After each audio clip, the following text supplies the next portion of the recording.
আপনার প্রত্যাশা আপনার? মনোনয়ন তো এটা তো দল যেটাকে সঠিক মনে করবে, দল যে ব্যক্তিকে যোগ্য মনে করবে ওইটার ওই চিন্তাধারাটাকে রেখেই তো মনোনয়ন পাওয়াটা স্বাভাবিক। কিন্তু আমরা যদি চিন্তা করি আগামী নির্বাচন বা আগামী সরকার যে সরকার গঠন হবে ওইটার ব্যাপারে যদি আমরা চিন্তা করি, আগামী সরকার একটা কঠিন একটা সরকার হবে। কারণ বাংলাদেশের পরিস্থিতি পরিবেশ, সেটা আপনি অর্থনৈতিক বলেন, ইকোনমিক বলেন, কিন্তু দীর্ঘ 17 বছর আওয়ামী লীগের দুঃশাসনের কারণে কিন্তু বাংলাদেশের কন্ডিশন আর আগের মতো নেই। তো এখন আমরা যে দূর সময়ে গিয়েছি এবং এখন এই মুহূর্ত যেটা আছে এটাকে উন্নতি এবং উন্নয়ন করার জন্য সরকারে যোগ্য, অভিজ্ঞ এবং শিক্ষিত ব্যক্তি দরকার। তো আমরা যদি এটা চিন্তা করি, আমার বাবা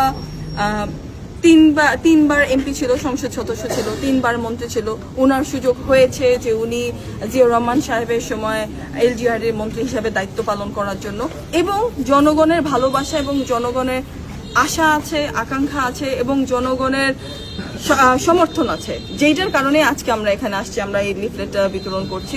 তো ইনশাআল্লাহ যদি জনগণ আমাদের সাথে থাকে, দল যদি আমার বাবাকে যোগ্য মনে করে এবং সবচেয়ে বড় জিনিস মহান আল্লাহ তাআলা যদি কপালে লিখে থাকে, তাহলে ইনশাআল্লাহ আমরা আসবো মানুষের মাঝে ইনশাআল্লাহ। ধন্যবাদ।